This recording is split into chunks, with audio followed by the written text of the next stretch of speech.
to PC shortcuts. Want to delete every details from Google Chrome? Follow this video.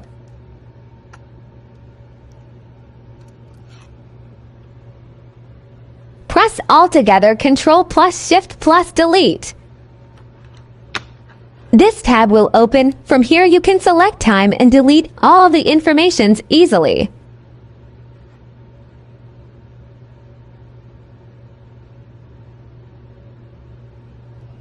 Next is if you want to rename thousands of files at a time from one folder.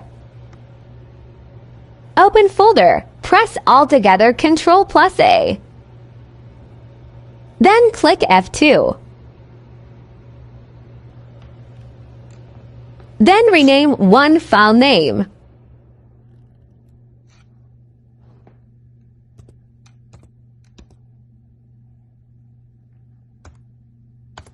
Here changing it to McFit the first one. Automatically renamed 144 files at a time with serial numbers.